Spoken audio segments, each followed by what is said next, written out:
Assalamualaikum warahmatullahi wabarakatuh. Perkenalkan, nama saya Jahra Nursyam Koswara dari kelas 11 MIPA 1, nomor absen 36.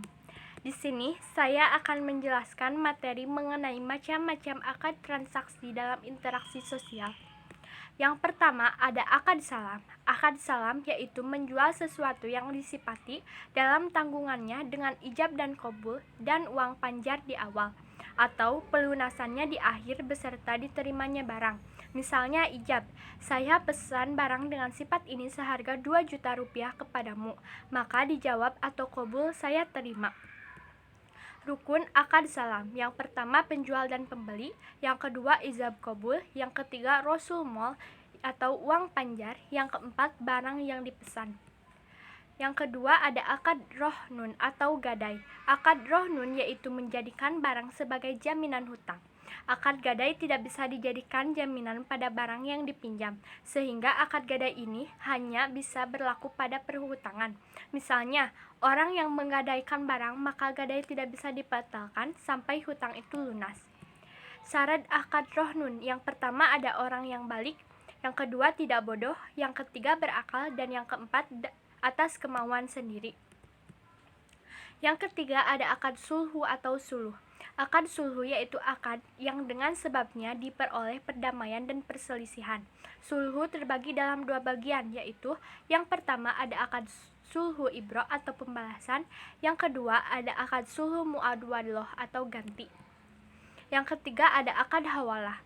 Akad hawalah yaitu akad memindahkan hak seseorang, bisa disebut juga si'a, dari tanggungan orang yang memindahkan atau muhil, dan bisa disebut juga si B kepada tanggungan orang yang dipindahkan kepadanya, atau muhal alaih, dan bisa disebut juga si C.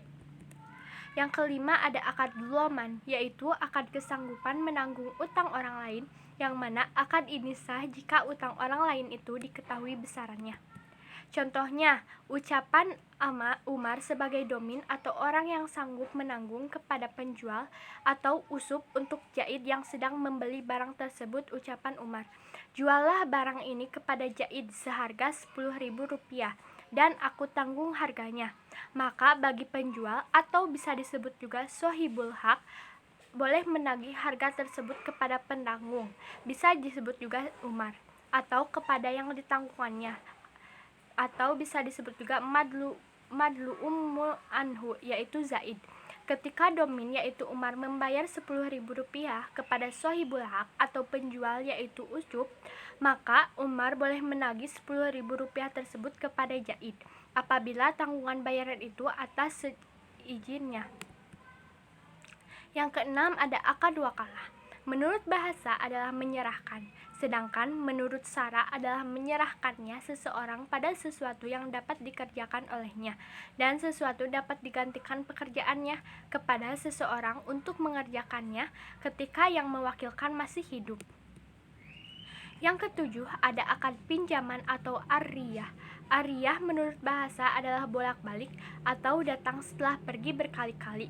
Sedangkan menurut syara, arriyah adalah bolehnya mengambil manfaat barang yang halal diambil manfaatnya atau barang pinjaman dari orang yang beramal karena Allah Subhanahu wa Ta'ala, atau orang yang meminjamkan atau pemilik barang serta hartanya tetapnya barang tersebut untuk mengembalikan ke pemiliknya. Yang kedelapan ada akad ju'alah. Akad ju'alah yaitu kesanggupan seseorang untuk menjadikan pengganti atau membayar upah tertentu atas suatu pekerjaan. Contohnya yaitu seseorang kehilangan gelang emas, lalu ia berkata, siapa saja yang menemukan gelang emas sebagaimana gambar ini hilang, maka dia akan mendapat uang seharga 500.000 rupiah. Maka ketika orang mengembalikan gelang emas yang ditemukannya, ia berhak memperoleh uang tersebut sebesar 500.000 rupiah dari orang yang melakukan sayembara itu. Yang kesembilan ada akad wadiah atau titipan. Akad wadiah yaitu suatu akad yang mengharuskan terhadap penjagaan, karena wadiah merupakan amanah titipan barang. Sekian dari saya, mohon maaf bila ada kesalahan. Wassalamualaikum warahmatullahi wabarakatuh.